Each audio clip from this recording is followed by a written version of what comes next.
City Council meeting to order. I'll have the invocation led by Councilman Heck, and the Pledge of Allegiance be done by Councilmember Seller.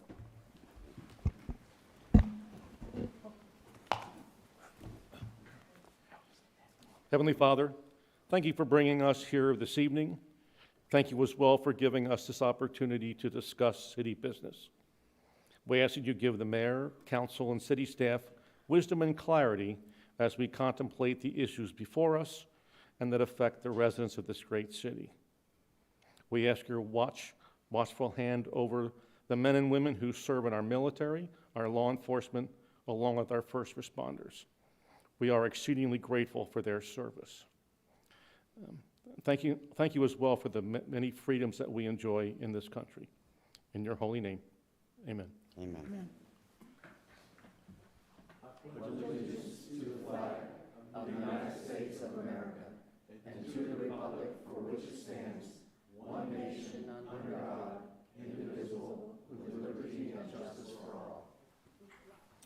Roll call. Mayor Wilson, Here. Vice Mayor Schroeder, Here. Councilmember Soller, Here. Councilmember Heck, Here. Councilmember Johnson, Here. Councilmember Nesser, Present. Councilmember Cross. Here. You have a quorum, Your Honor. Thank you. Consent agenda. As a reminder, all items on the consent agenda will be approved with one motion. If a council member wishes to remove an item for further discussion, the request will be made prior to approving the consent agenda and we move to new business. Do I have a motion for consent agenda? Your Honor, Yes. I move that the consent agenda be accepted as presented. Second. Moved and seconded. Roll call. Councilmember Soller, Yes. Vice Mayor Schroeder, Yes.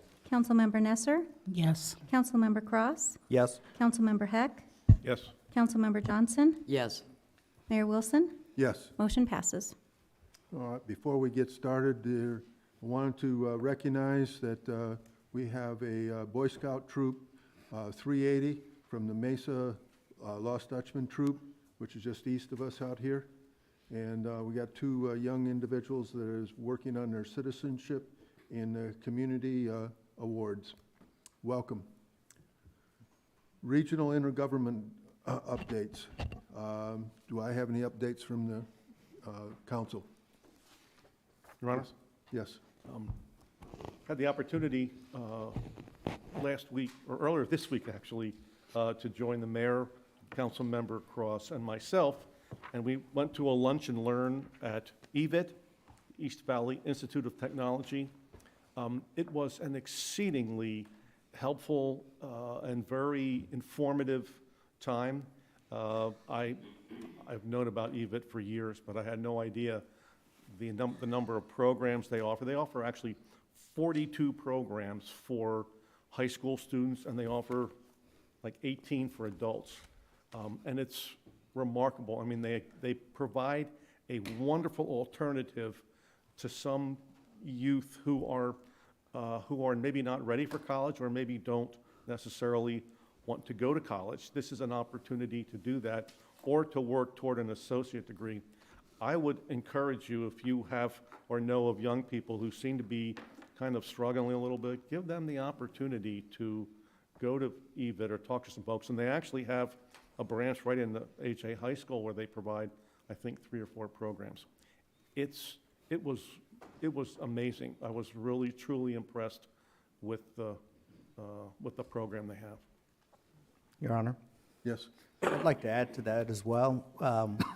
One of the unique things that happens with foster children in, I guess, every state, but specifically this state, is they age out of the program and they have nothing or no place to go. And EVIT has come up with funds to actually build an apartment or hotel type scenario on campus over in Mesa to where they can house these kids for the next 2 years while they get an education and become productive citizens. Unbelievable that they were able to come up with the financing to do this, and it's going to make a huge difference. I believe, if if I'm correct, it's a 64-bed facility, and it's going to really make a big difference in some of these foster kids that just have no answers. You know, it's something like 80% of them that age out of the system end up on the streets, end up either in jail, end up somewhere other than in a good home or in a good situation. So this should definitely make a difference in our community. It's just absolutely wonderful. Anyone else? Well, I've got a couple of things. First off, Matt and I went up to the governor's, I'll say, It's like state of the city that she was, or state of the state that she her was doing. breakfast. There we are. And she was able to talk to us in this opportunity. And of course, as you can see, we had a fairly good-sized breakfast. And there was a lot of people there listening to our new governor and what she had to say. And it was, I'm going to say, an informative group. And it was an opportunity to hear her and not necessarily talk to her, but at least understand some of the things that she's working with. And also, this past week, I've attended a couple of meetings that were addressing some state legislative sessions. And if you're interested in the state legislation, as of Friday, there was 56 Senate and 504 House bills that have already been presented, and there's still be more to come. So you can see the numbers that are there. I will be getting some additional information on the bill numbers that concern us in the aspects, and I'll have them available to anyone that's interested. We do have a couple of bills that are involved in funding of the right-of-way for the continuation of 24 east of Ironwood to US 60. The funds for this is for development of the roads, not the building of the road at this time, but it's the first step in this aspect on it. We also have 3 bills that would have a negative effect on the city, and that's to eliminate the sales tax on food and rental tax. And this would have a very huge impact on our police, parks and rec department, and library services. We are looking at this so we can educate the community as to how this will affect our ability to continue our great services to our communities. This loss of general funding would be over 23% of our funding for a year, and we need to understand how we need to address it if it is passed. And actually, I'm going to be putting together a packet so citizens can look at it and address it with state legislation as well. Well, that's all I have for now. No one else. So, city manager's report. Thank you, Your Honor, Bryant Powell. Tonight, we have here with us Ted Wolf, our Public Works Director. And as he's coming up, I'd like to thank you for your support and the ratification that you just did in the consent agenda. Ted comes to us as an Arizona State University grad and has over 30 years' experience in the world of public works, both in public and in private sector, and has worked most recently with the City of Phoenix and also Coconino County. So Ted, love to turn the time over to you to do some introductions and tell the community a little bit more about you. Mayor and council members, I'm pleased to be here, leadership and staff. A little bit about myself. Moved here in '64. My dad was an Air Force pilot, moved out to Mesa. I think in total I've spent 35 years out in the East Mesa area.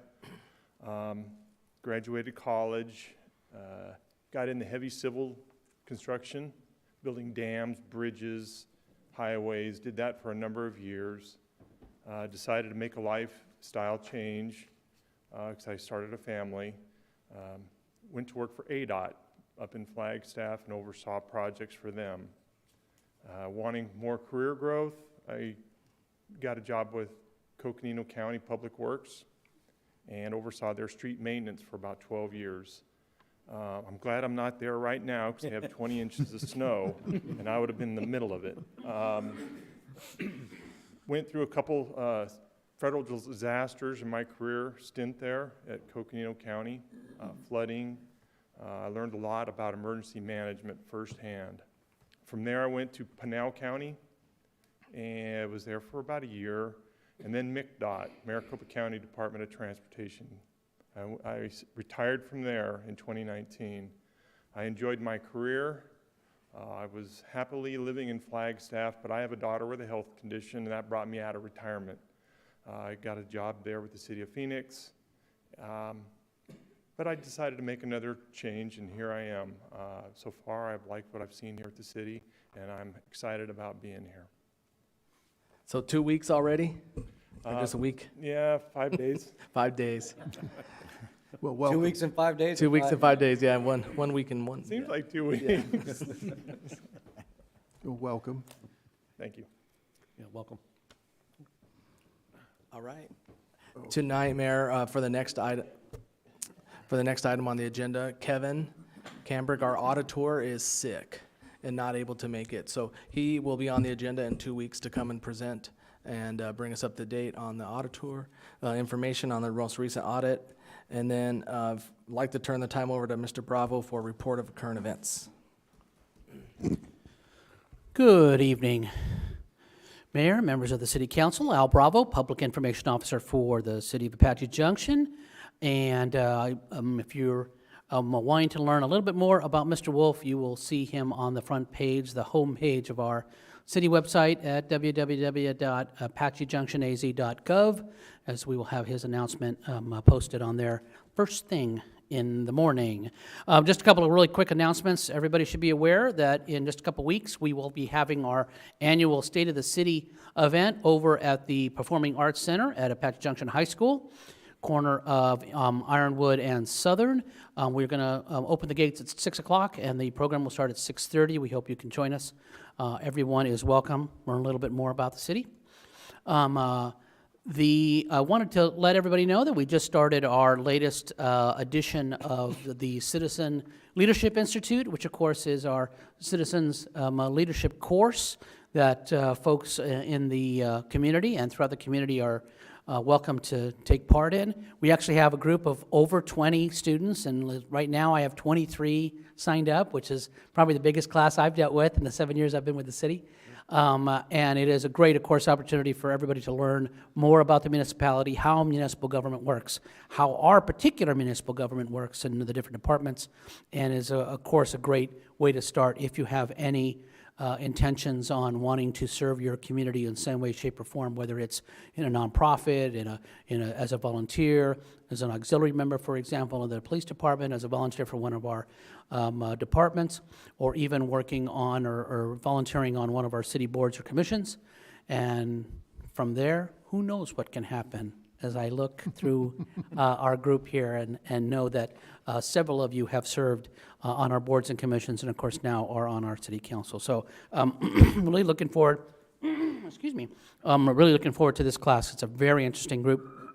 And like I said, we're off and running. Our first class was last Wednesday.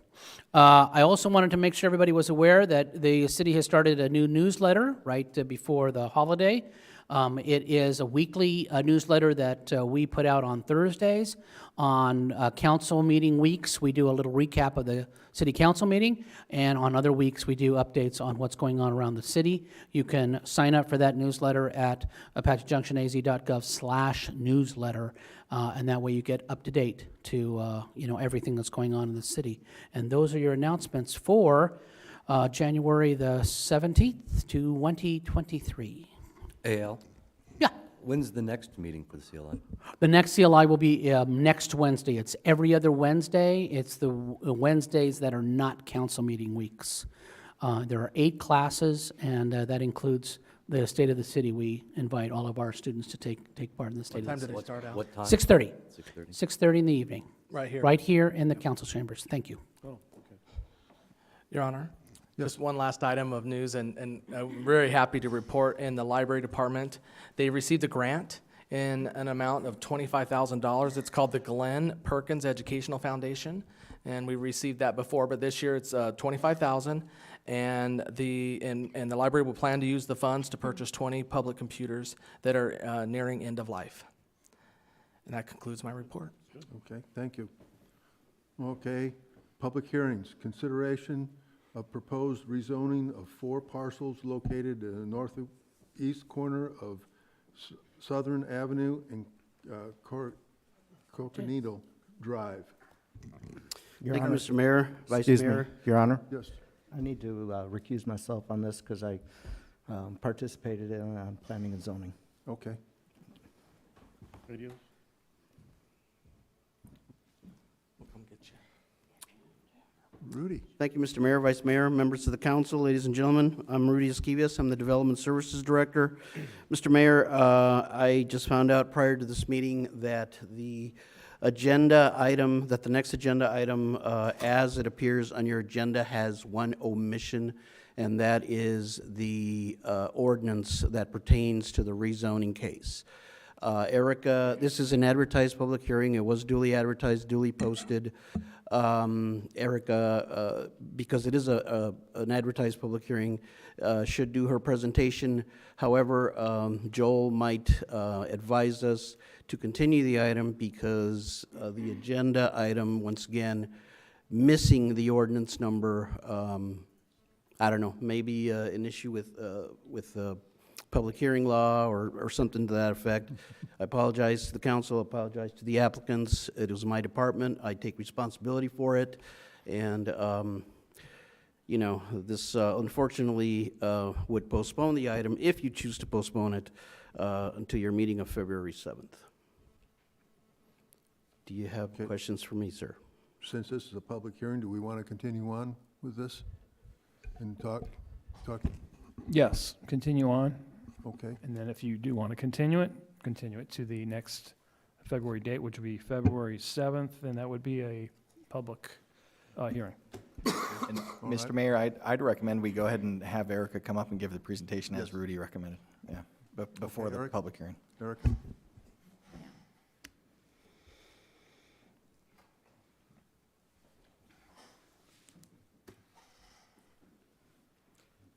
Which one is it here, Erica? Is it?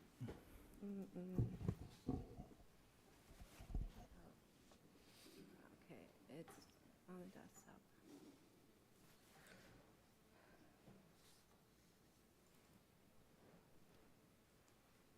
PC 2293, yeah. What's it? Here, Yeah. let me get it. There it comes. There we go. Good evening, council members. My name is Erica Hernandez. I'm a planner on staff. I have a very simple presentation for you tonight. This is a request by the Fraternal Order of the Eagles to rezone 4 parcels and for a minor general plan amendment to facilitate a future lots combination.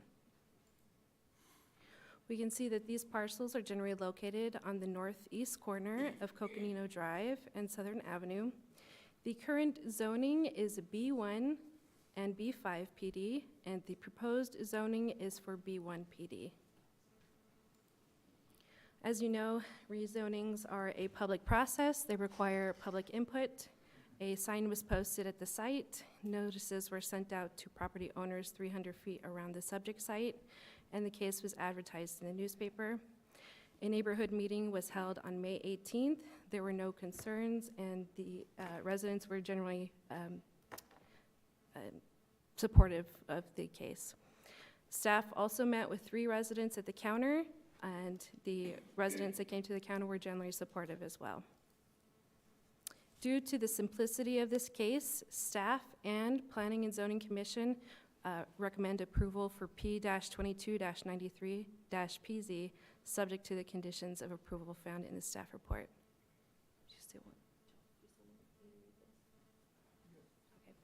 So the applicant does have a short presentation, and afterwards, if you have any questions, we'll be happy to answer. Applicant like to speak?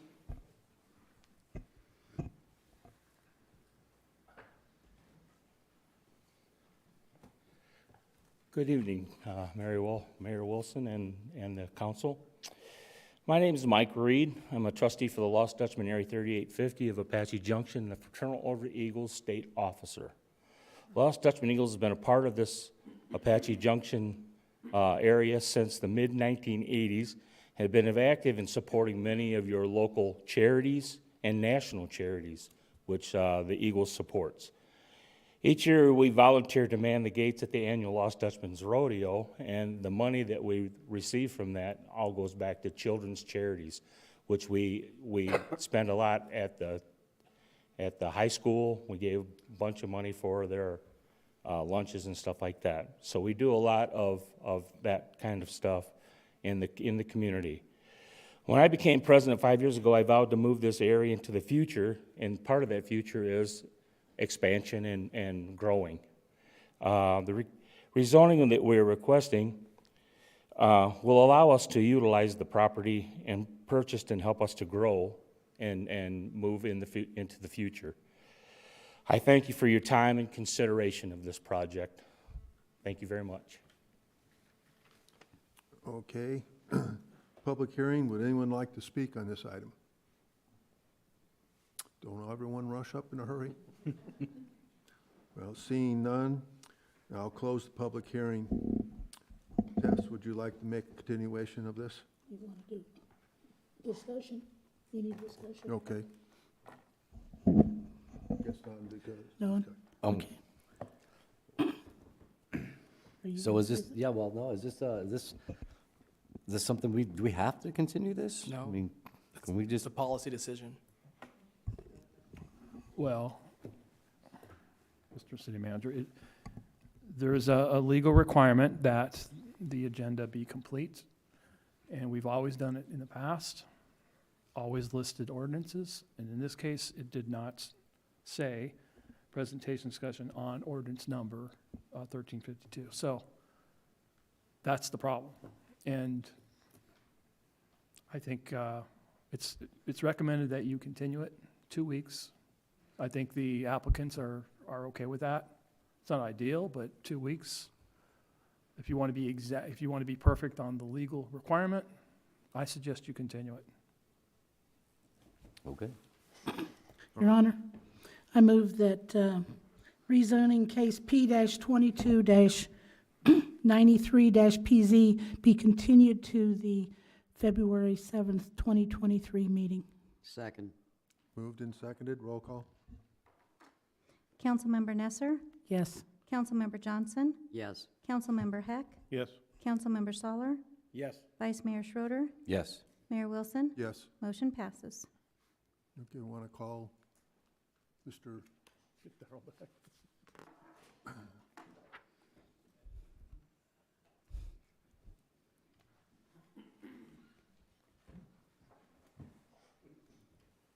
Okay, there's no old business, new business. Presentation, discussion, consideration of maintenance agreement for public services with Brookfield ASLD 8500 LLC and Blossom Rock Community Alliance and Company. Liz. Good evening, Mayor Wilson, City Council. Liz Lingenbach, Parks and Recreation Director. City staff have been working with Brookfield on the maintenance agreement for our public spaces. So one condition of our development agreement is that as we move forward and determine some of the areas that would be developed, that we would be able to be entering into one or more maintenance agreements to determine who is going to be responsible for some of these areas as well as for the costs. Just to give you a little quick overview of the area that we're talking about, you guys have seen this plan multiple times, this is the Brookfield side of the Superstition Vistas development. And so just for reference point, up here we have Elliott Road, down here is Ray, and then Ironwood splitting here.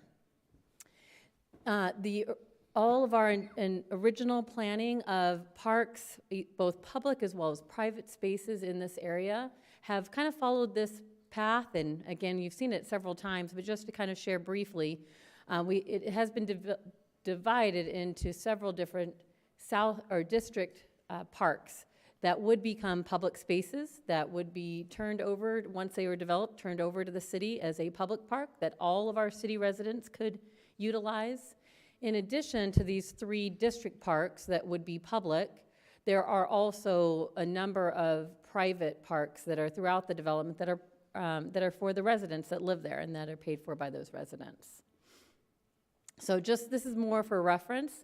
Right now, as you know, they are working on the South District plats, and this is the area that the maintenance agreement is covering at this moment in time. A little bit about what's at some of these areas. So in that main district park, this is one side of that Central District Park.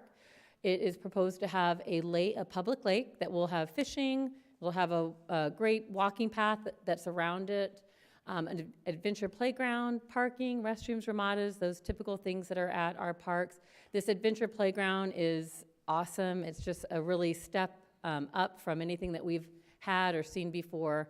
Additionally, the entrance from the parking lot is a market-style entrance that smaller events and different things can take place. In addition, in this first phase is the linear park along Ironwood. So all along Ironwood throughout the Brookfield development, we will have a linear park that is mostly just a trail, so that way there's connectivity in the area, and then those will eventually be connecting to other trails and things in the area. The other exhibit that is in your packet for phase 2, so both of these phases are going to be done, some of it is in conjunction with each other, but these were how they were separated out, so we just want to share with you. So for phase 2, along that middle spine road, Blossom Rock Trail is another linear park. This one does have some passive as well as active play amenities in it. There will be another dog park in this area to meet the needs of the south area of the community. Parking, restrooms, and ramadas, and then a couple of other additional play features will be within this park as well. So everything that was in blue on the previous slide as well as this one are the public spaces that will be become city property, and then everything in pink are the private areas that are being developed. In the agreement that you had in your packet, there are some key takeaways that we just wanted to outline for you. There is a lot in there. But it basically outlines the maintenance for some of these areas, especially the areas that are shared between the city as well as the Community Alliance. So the Community Alliance, think of that like a large HOA. So they are the property management company. They have several different alliances that handle the maintenance of all the common areas. They handle all the programming that they are offering in their private spaces. For example, whenever they build a community, their pool or their clubhouse, they'll manage all that programming that's going on there. And then they will also manage all of the resident rules and regulations that are there. So the Community Alliance, they will be maintaining the private streets, sidewalks, any median landscaping that is in the current as well as future plats that you will be seeing. They'll also be maintaining all of the specialty features that are in the development at their own cost. The Public Works Department will maintain all of the arterials just like they do now in our regular city streets. The second point, the Community Alliance, they will maintain all the private parks and recreational facilities at their own cost. So the residents there pay for those amenities to be maintained and for the services that they're going to receive. So all of those smaller parks, the private sections of the district areas, for example, their own clubhouse, their own private pool that they will have there, all of those they maintain and they will pay for those. The part that is unique is that the Community Alliance is going to be, we have been working on, the Community Alliance will be maintaining the public parks and open spaces, and the city will be sharing in that cost. So instead of us putting out that money that is going to be for buying new fleet, buying new equipment, we think that this is a very good model for us. It allows for the number one reason why Brookfield as well as the Community Alliance would like to have it is because it allows for a streamlined maintenance so that the areas that are in their common areas that are private don't look any different from the public areas. They are maintained by the same maintenance contract. The thing that is very beneficial for the city is that we will contribute our public, what we pay for other parks at the same average cost that we pay within the rest of the city, but we won't have that extra overhead cost of, as I said, having additional fleet items, having to have additional park staff, tools for this side of the community. We do not have there is not planned currently for a public or a park satellite office or a satellite location. This allows us to kind of grow with the development. So that way we can do something here early on. And then as we see, are there residents coming? We hope that this is completely full with all the residents that, you know, we are planning for and that we think are going to be there. But if it isn't, it gives us that opportunity to kind of grow with the plan and have, we will be very involved as we will be helping to manage that maintenance agreement. We will be the ones who are answering to our community. And part of the agreement that you have in front of you shares what the cost per acre that would be the max. And so that cost is $12,495 is our max per acre. And what that means is that every area, so that everything on this has to go out for public bid, so that we still have to follow all of our usual state requirements. When it goes out for bid, we'll be able to see what those prices are. Brookfield has already done several studies and estimates to see what some of these areas are going to cost. Depending on the amenitized area, it might be significantly lower. Part of the cost is to plan for that replacement. We will not be replacing any of the amenities, 10 years from now, 20 years from now, whenever those need to be done. Those are all factored into our per acre costs that we are putting into this. So it's a very safe way for the city to invest down here. But it's also a way for our community to have more park spaces and to be able to enjoy that, so that this isn't tied to just private use. The rest of our city will be able to enjoy all of these areas. So right now you have only approved the first few plats. As future plats are proposed and future areas grow, when we get to this next step, there will be amendments to this agreement that will add the next district park, the next whatever those amenities are. That's another opportunity for us to look at that per acre cost that we are utilizing. Additionally, in discussing with our various city staff areas, in the finance department, we did put a clause in the contract that this amount is subject to annual budget approval. So let's say that something terrible happens, or we are faced with recession types of decisions and don't have the money in the rest of our city. Those are times that we would sit back and we'd sit down with the developer and talk about, what are the things that we would have to cut back on? Are those things that the Community Alliance then takes on because they are super important to them? Or are they things that we would all agree that we're not going to do? For example, overseeding of a park. Those might be decisions that we would make at that point in time.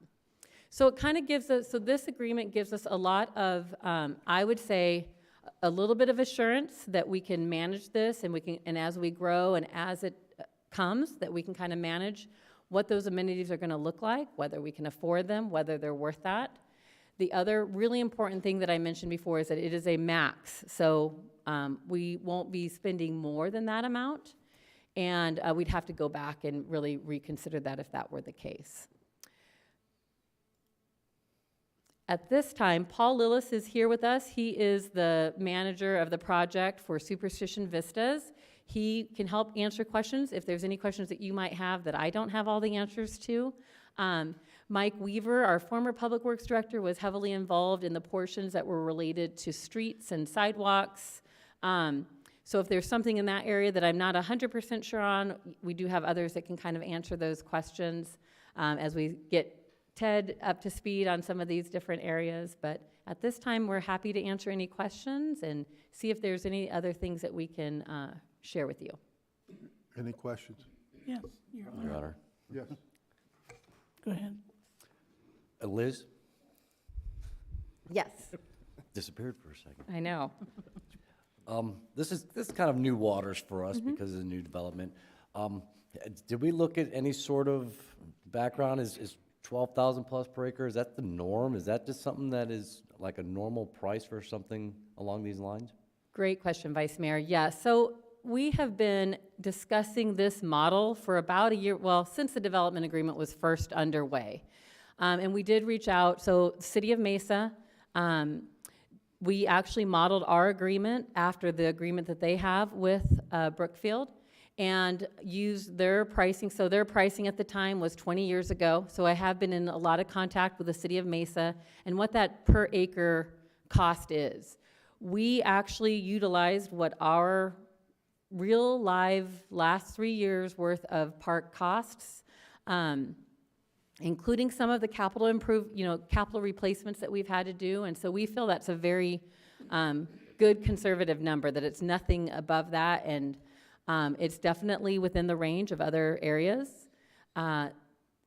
Both City of Mesa, Eastmark is very much the same model, only the opposite. So the City of Mesa actually does maintain their parks, and then the Community Alliance pays them that agreed upon portion. In Avondale, Alomar is another park that we looked at all of their costs. So again, another similarly developed area with a lake and all of those different things. So we've done a whole lot of investigating what are all the different amenities that are here, as well as whether or not that price was something that felt right and that was appropriate for the amenities that we have, and the amount of money that we spend on our parks now. So taking into account, whether we overseed or don't overseed, we have all of those that are factored into our price. So we feel it's pretty fair. Yes. Yes. Liz, excuse my voice. So this agreement is the city and the developer will be building these public spaces, correct? So yes, it talks a little bit about that development. So the builder is building all of the spaces. The city is not spending money in that. Some of that is from multiple different funding sources, the Community Facilities District, as was part of the development agreement. Those development fees that we would normally pay are part of the money that pays for these, but the developer is the one who is building all of these items. That community is paying for that because it's coming out of their individual home price and taxes that are in just their Community Facilities District. And then this agreement is outlining that what's going to happen now that it's built. Who's going to take care of those? Right. Okay, that leads me to the next question then. These are public parks. Will anyone be allowed to use them? So people up here can go down there and use the parks. Yes, so all of the public spaces, the ones that we own, will be open to all residents. And so they are amenities that anybody in our community can utilize. For that matter, anybody in any community, just like all of our public parks are open. So yes, that's the benefit of it, and that's the only reason that we are contributing to those public park spaces. So it's something that everybody is sharing that resource and sharing the burden of that cost, not just the people who live there. Okay, then my next and last question is for either one of those linear parks that you showed, I don't know exactly how big they are, but will the city, like the way we utilize Prospector Park and Flatiron Community Park, will the city be holding events and programs there at those where everybody from here and all over the city will go to be involved? Excellent question, yes. Councilmember Nesser, we plan on adding all of our public spaces will be areas where we'll be able to continue doing some of the programs that we do now. So we'll be adding a lot of components. The lake, we are working with Game and Fish on their recommendations for fish in that lake, for fishing opportunities. So that's just an added thing that we don't currently have in our community, as well as working with the Community Alliance. So Cohere is the property management company, at least at previous times that Brookfield is bringing on board. They are the property management company that does Eastmark as well. And so we've met with them multiple times. They will be programming things for their residents that are living in that community. We will be programming things for our whole community at many of those amenities. And we'll be co-working on a lot of opportunities, so partnering and pooling our resources to have great programs. This South District Park, it's important to note that each one of these district parks are going to have different types of amenities, and they are reliant on the amount of people that are coming here. So there are future plans for more sports courts, more sports fields, other types of things that our community is asking for. If they're not things that we're going to be building in this area, there's an opportunity to do them here. Just know that those are all future plans, and a lot of it depends on the residents that come there, having enough people to operate that. One more question then. Shut up. Our current Parks and Rec rules and regulations and fees and everything will apply to all of those public park areas Correct. then too? Yeah. The same? There is the potential that there might be some additional fees that we'll bring on board. So again, we've never done fishing before. There might be something that happens with fishing. There'll definitely be some regulations that will probably need to be added. So we'll be taking that opportunity to look at all of those. But yes, whatever our park rules are in other areas, they will be in effect in this area as well. Okay, thank you. You're So welcome. that sorry, Your Honor. Perfect segue. Just out of curiosity, I don't know if we probably haven't even went down this road yet, but if you happen to live in the city of Apache Junction, would you require a license to fish in that lake? So those are great questions that we are working on right now. So we have some great contacts in Avondale and City of Mesa and some of their areas. Queen Creek has some great ones. So we're looking at what are their policies and procedures. I would imagine that there will be benefits to being a city resident compared to a non-city resident and then it is more than likely a catch and release type of fishing program. So those are all things that we're looking into. Mayor, generally, you have to have an urban fishing license. Thank you. To fish in urban lakes. I know that because I deal with that over on the other side. But my question to you is, we don't have the manpower or the equipment to take on this big project down south right now, do we? For our parks and recs, for maintaining these parks on our own. Well, so again, that is one model, and we could put forth a lot more money towards that. And so the answer is no, we don't have it currently. We could be asking for that, but I think this is a little bit more safer of a model. And then as part of the development agreement, 2 years ago when we started this whole process, all of the funding for building these kind of came about through the Community Facilities District, all of those plans in our early development agreement stages. And then there's always this clause that then we have to come up with our maintenance agreement. And we want to do that before we get too much farther ahead. So the park hasn't been built yet, but the plans are really close. So did I answer your question? So no, we don't have the money to build the parks down there, and we don't, I don't think that, I can't speak for everybody, but I don't think that we have the funds to fully reinvest in additional fleets, additional buildings, and things like that. Well, for I like the parks. plan, and I like how it works with the builder to get that done. I think it will save the city money. Yep. Just want to make sure we weren't shortchanging any of our Yeah, so when you think about economies of scale of trying to set up this capital intensive effort, this is a good effort to be able to utilize there, mobilize there. It's a model we know and worked in other cities that has worked for savings in a city. And maybe you're alluding to right at the end, it is definitely not affecting a single individual's, we're not losing park maintenance jobs or anything. This is something brand new. We are at max with the facilities we have right now. We'll be looking at if we expand our current parks anymore, we will need more manpower and hours. But this won't take away from anything that people's jobs or anything in the current city. Thank you, that answered it. Okay. Yeah.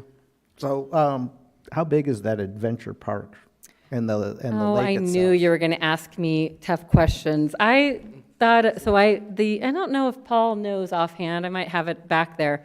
The lake is about 2.5 acres. Cool. So, I don't know that off the top of my head, and I'm happy to share that with you guys separately.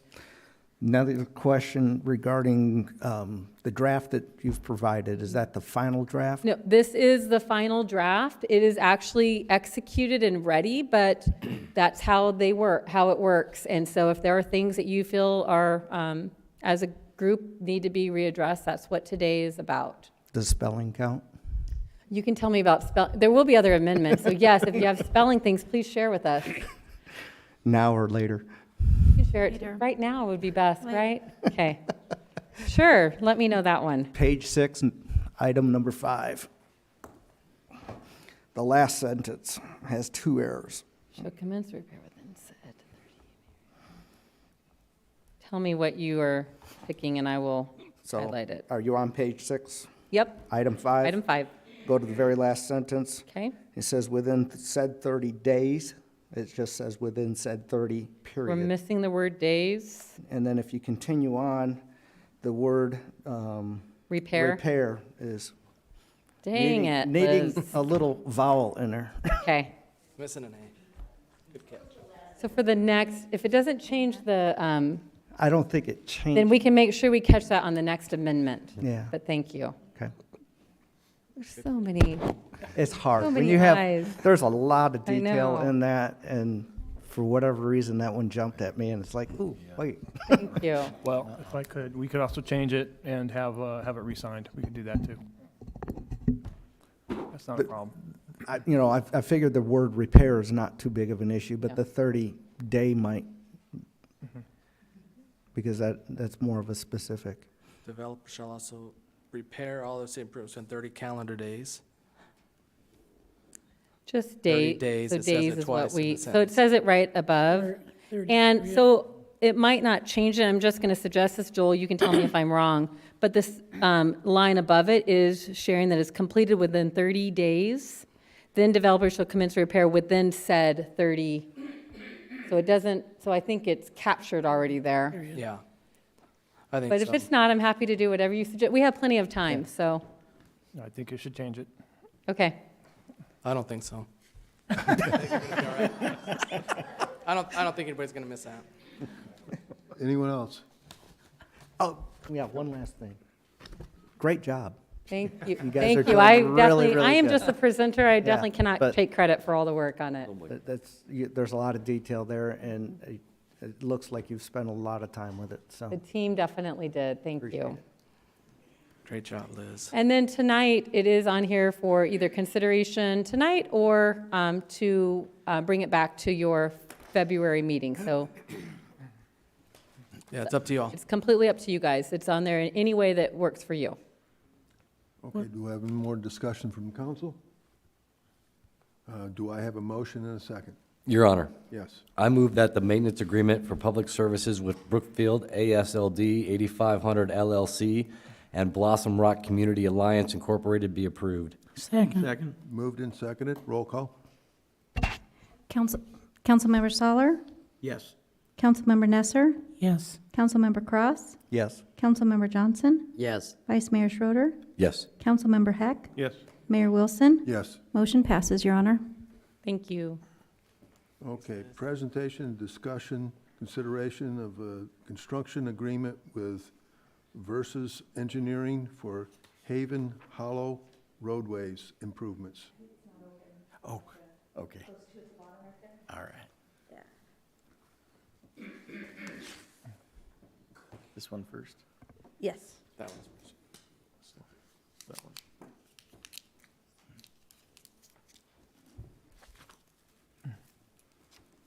Good evening, Mayor, members of the City Council.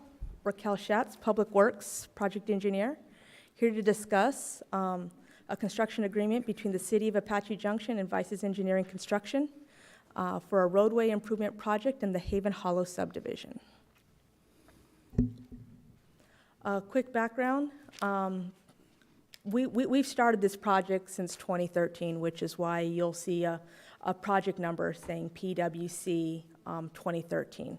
2013 is simply the year when we first started the design, and now we're continuing the construction. So back in 2013, the Community Development Block Grant Program funded the design of Pueblo del Sol. 2015, we went back out, we received some more funds from the CDBG and the state regional account, in which they funded construction phase 1, which is the streets to the north in the Pueblo del Sol subdivision, Cody Street and Pinion Drive. Well, we continued to go forward. 2016, we tried to reapply again. We were denied the funding, stating that the future phases will no longer be in that area that was that would be available for this area here. So then in 2018, we went to MAG. MAG funded the construction of Delaware Drive, which is the spine of both of the subdivisions. So here we are today. Well, we had a bid opening December 5th, in which we had four bidders. And the construction, we're hoping to get started in February, which is why today we're here for consideration as well too, because we get approval here, then it gives the contractor 2 weeks to get all prices and get everything set and ready to go, starting in the first week in February they can get started. The duration of the project will be about 90 days, and we anticipate a finish date of May 15, 2023. So really quick, the improvements, the location of where we're talking about is bounded by Delaware Drive, and we're north of Apache Trail. We are looking to do the streets of Virginia Street from Pinion Drive to Delaware Drive, Scenic Street from Pinion Drive to Delaware Drive, and the portion of Pinion that is bounded by Virginia and Scenic Street. We are looking to do a full road reconstruction, curb and gutter, and sidewalks on the south side. Now, when we put sidewalks on one side, it's mainly to help out with the drainage situation. Also, we're trying to work with what within a budget means. We would love to put sidewalk and bicycle lanes everywhere in the city where council wishes to have. However, here to try to minimize the cost, keep under budget, we have here sidewalks just on the south side. So we'll continue with the existing configuration, which it'll have the two 14-foot lanes, curb gutter, and then the sidewalk on the one side. It's a 4-foot sidewalk. And the picture all the way to the left just kind of shows a little bit of what you'll see.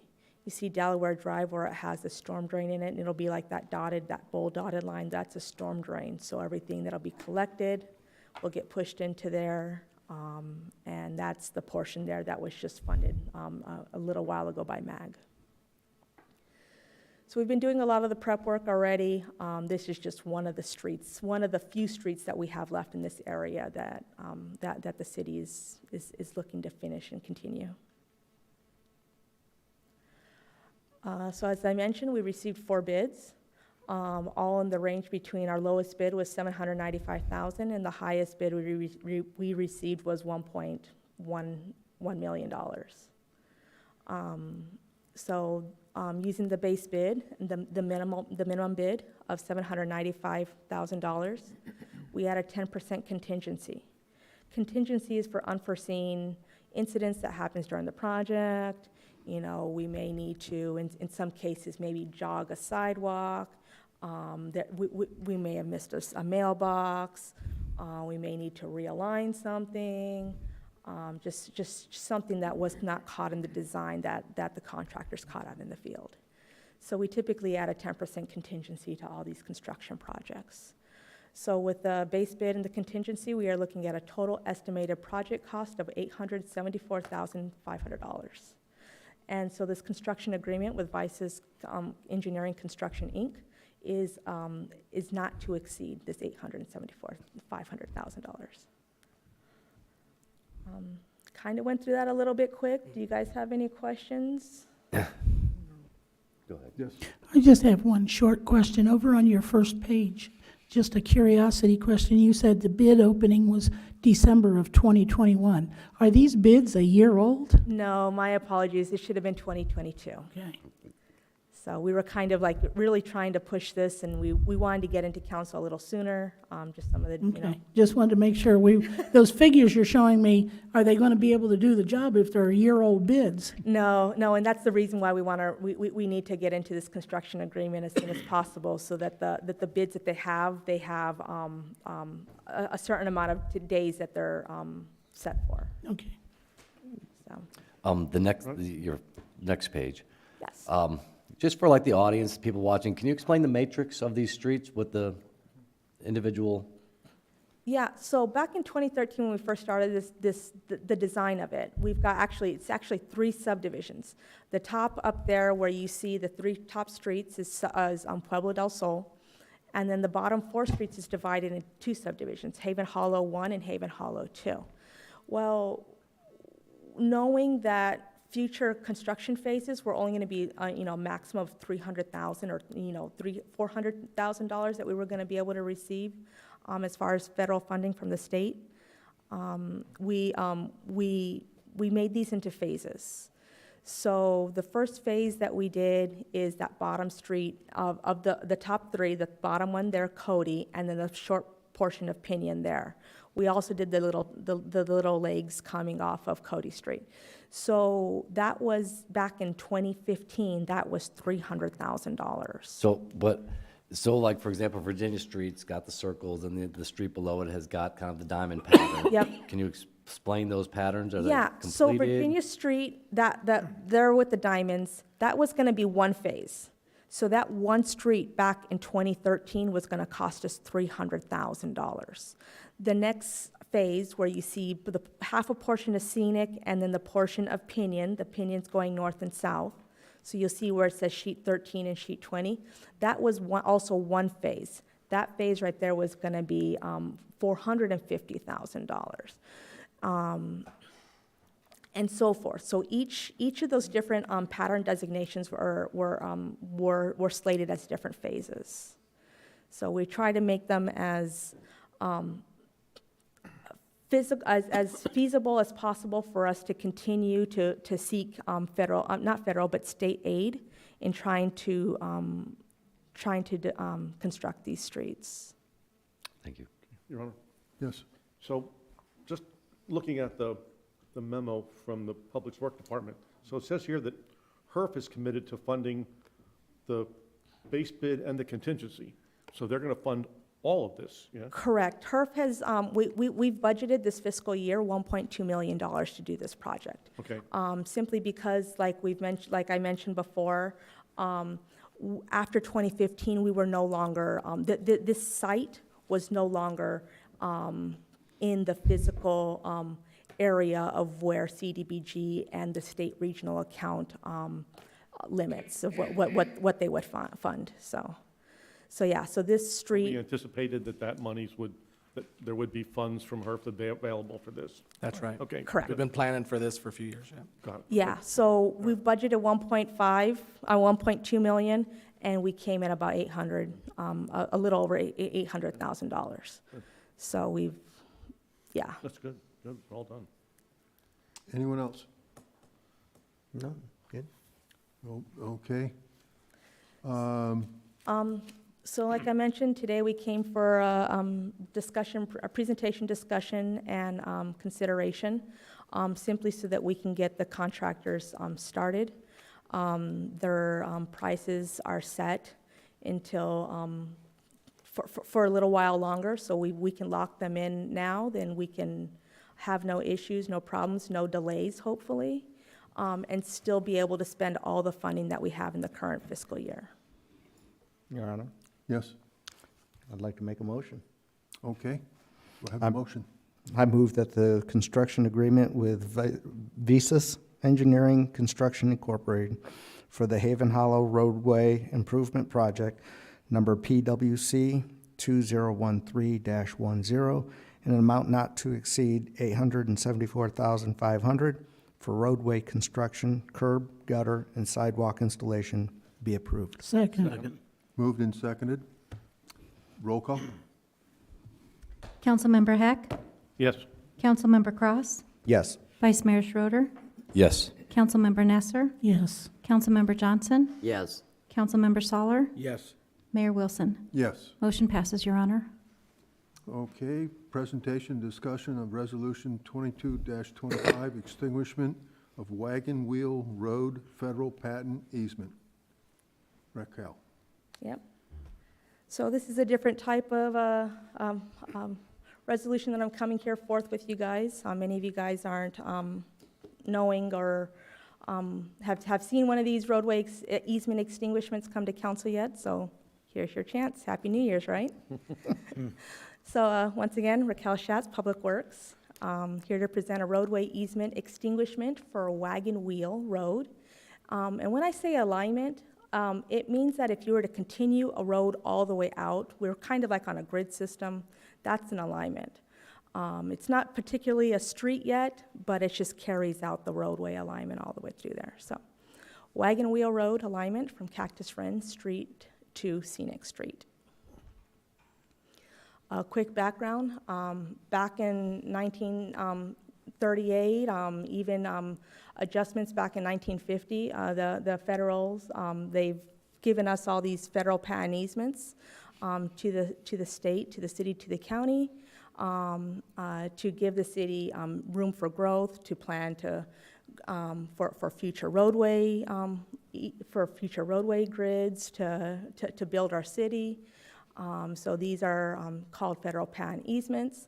They are either in 5 or 2.5 acre parcels. And so they give us the reservation of right-of-way of 33 feet in width along the boundaries. So the reservation of the right-of-way along the boundaries of the land ensures that no individual parcel will be landlocked or without legal access to their land. So we have a process in doing so. We go out, we reach out to the utility and the emergency responders, we give them notifications, we send them a map, we state, this is what, that, we'd like to have these easements extinguished. So the first time I sent out was in June 20th, 2022, in which I got responses from AJPD, AJ Water District, I didn't write it in there, CenturyLink, some of the utility companies, and then I had to redo another request because I didn't get all of them or the significant amount of them to go ahead and say, yes, we can do this. The biggest one was fire, to make sure that the fire district had plenty of facilities of how to get to any kind of emergencies in which they were okay with. So the utility easements, so when we do a roadway easement, it's just to extinguish the roadway portions of these easements. So the applicants know that this is just for the roadway, yet there are still underlining utility easements that still lie in place unless they go through each utilities to get their easements extinguished at their own process, in which some of these cost, as much as $1,000. So the location that I stated, Wagon Wheel between Cactus Wren and Scenic. It's the yellow portion there. It is an unpaved road. It was deemed from the previous Public Works Director that this easement here would not landlock anybody. There would not be any issues in regards to drainage. So if one of them decided to put up a block wall, it would not hinder any drainage. And this was an area here where, looking at the Transportation Act, that we would not see that Public Works would not build a road there for future purposes. So the applicant wishes to use this, to do this to put future development on their property and to do it the right way the first time. So if they wish to build a garage or a barbecue or something else in the back of the yard there that abuts Wagon Wheel, that they know that at least the roadway's been extinguished and that they'll have to go through the utilities, but if they don't go through the utilities, they still have to meet the setbacks.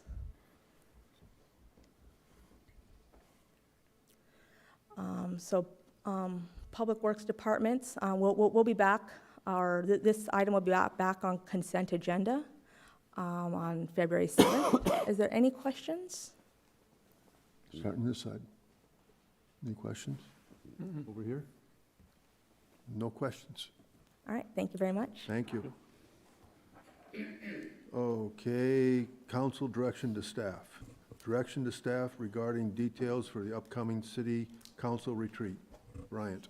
Your Honor, I'd like to invite Jenny Hoffman up from our office. She's going to be helping us lead the actual retreat, and want you all to see her up here a little bit. And we're super excited to be at this point in the year now that we have our two new council members sworn in. And at this point, the mayor and council have typically had an opportunity to take a step back and look forward. It's an opportunity in a retreat to consider our vision, our values, our core values, to affirm those and to affirm our priorities for 10, 15, 20 years down the road. It's an opportunity to review our revenues to expenditures. It's an opportunity to also review major policy items that come up. We're facing the time in which our 0.2% and 0.2% for our PSPRS and our street and road projects are going to be sunsetting. And so we need to have some discussions regarding those. So tonight, we'd like to set a time and date. Jenny's been working on a consultant.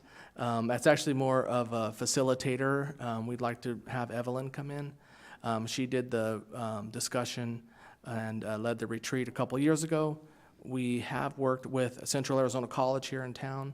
They do have some time and dates available, but our goal tonight was to receive direction on upcoming date, time, and location of the retreat. Is this something, Mayor and Council, you're interested in? Yeah. Yes. I think so. Yeah, Yep. Good. I don't hear any negatives. There are a lot of new council members Yeah. here, so Yep. I think that'd be worthwhile. Yeah, I look forward to these discussions. It's a day-long time. We stay in town. We usually pick a Friday. We do have some dates, if you're interested in hearing some dates. April 7th, April 14th, and April 28th. We believe that the best in terms of staff at this point is April 14th. I don't know if there's any conflicts that you all see at this point on that date. I still like February 12th at Glendale Stadium. I do as well. That'd be a great day. We could head over on Saturday, the 11th, maybe, or maybe Friday, start the process.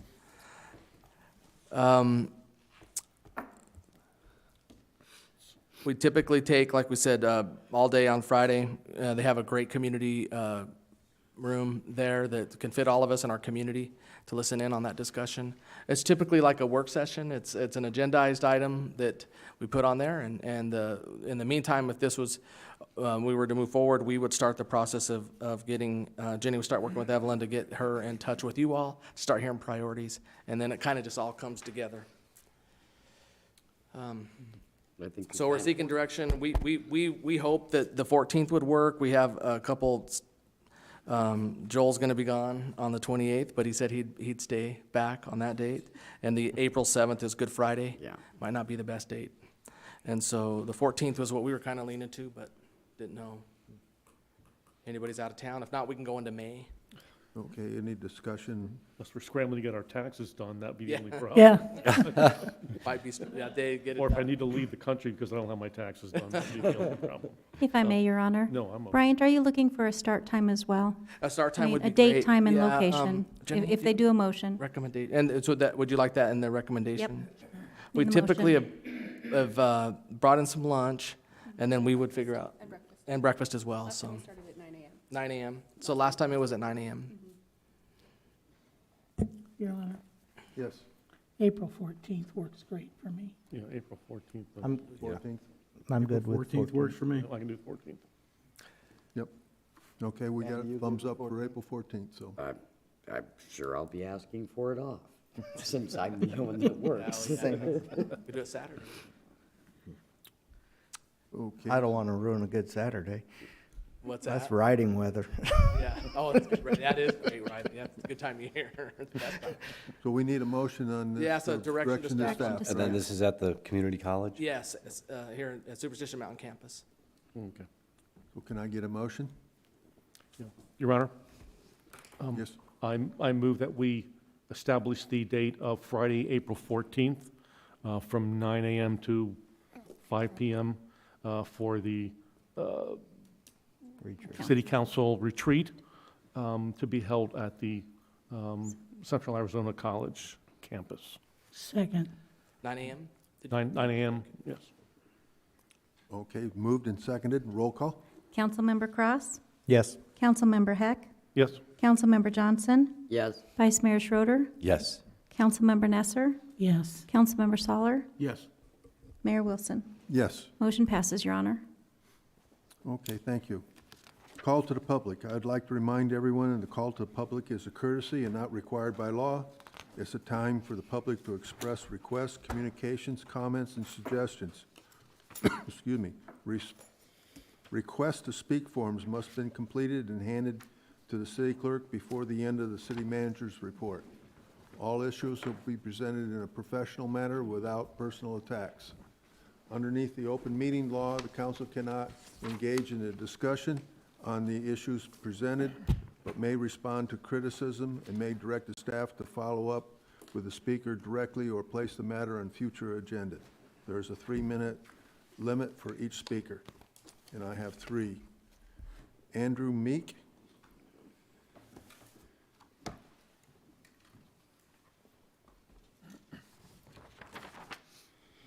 Good evening. Andre Meek, 1327 South Bel Air Road, here in AJ. I live in a 70s vintage neighborhood that at one time had an HOA. That went away and the city code is what we follow now. There's a mix of types of people that live there, from families to people that own a business, have their business vehicles parked in their driveways at their home. Technically, there are many violations of the code. The thing is, it doesn't bother anyone but the very few that have a need to control their neighbor.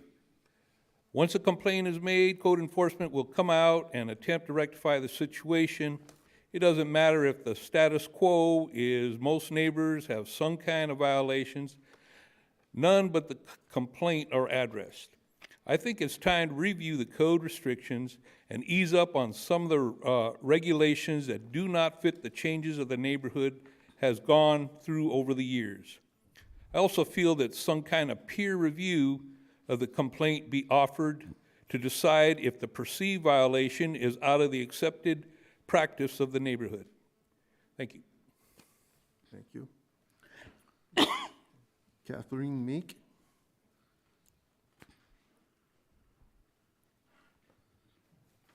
Good evening. My name is Catherine Meek. I'm also at 1327 South Bel Air Road. I'm here just to bring up a few things that are coming up in the near future, a few fun events. Up at Superstition Mountain Lost Dutchman Museum, we have our free lectures going on every Thursday at 2 o'clock. This week the topic will be Black Cowboys, and we don't really hear much about the Black Cowboys and the other minorities that were so active in the Wild West. And this is just historical information talking about what actually was going on. It's not like you see in the old movies where it's all these white guys shooting each other. Next Thursday, we'll have Raphael Bear from the Yavapai tribe talking about the Orme Dam that was proposed by the U.S. Congress back in 1968. That would have flooded about 15,000 acres of the Fort McDowell Yavapai Nation. That didn't go through. And he's going to be talking about how that did not go through a lot of community action. Then the Saturday and Sunday of January 20th and 29th is the Native American Festival, featuring not only the Yellowbird Apache hoop dancers, but the Apache cross dancers, and also a bunch of artisans selling their wares.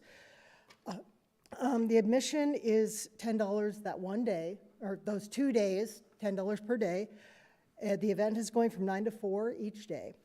Also, February 4th, first Saturday of every month, is the Desert Farms to Table Market that starts at 8 a.m. at 300 West Apache Trail. It's $15 for a box of produce. At the beginning of this month, it was 8 heads of lettuce, a watermelon, and a bunch of grapes, bags of citrus, all sorts of goodies. And it's a great deal if you need fresh produce in your diet, which we all need more of. That's it. Thank you very much for your time. Thank you. Strawberries, too. George Schroeder.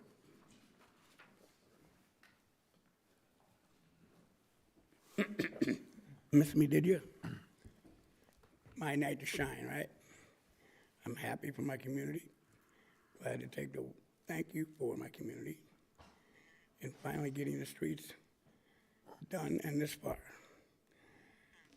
Audra, Admag, Raquel, anyone else who participated, especially Emil, city staff, that helped bring this to a head. I've seen this for 40 years in my neighborhood, and it's been so disappointing. But we're there. We gotta look forward, right? We're there. I'd like to see the plans before they're implemented, because I would know as well as anyone the drawbacks of these developments. So thank you very much to the city, finally. One other thing, we got a thing coming up for code, not code, but P&Z, about new fencing materials. They're not enforcing the ones that are on code right now. So when they say we want new materials, what does that mean? They're just gonna hide what they already got. Let's not do that. Let's put it to a public forum, conversation. I hope I'm not the only one here. At our retreat, we want to make sure that the whole neighborhood knows they're invited to this. Why am I always one of the only ones that come up here? Don't you want to hear from somebody else besides me? Really? Let's make it interesting. Let's make it worth their while. Let's get them skin in the game. And they would come up here. So let's get it done. Let's make it better. Thank you. Any comments from the council? Seeing none, I'll adjourn the meeting. Thank you.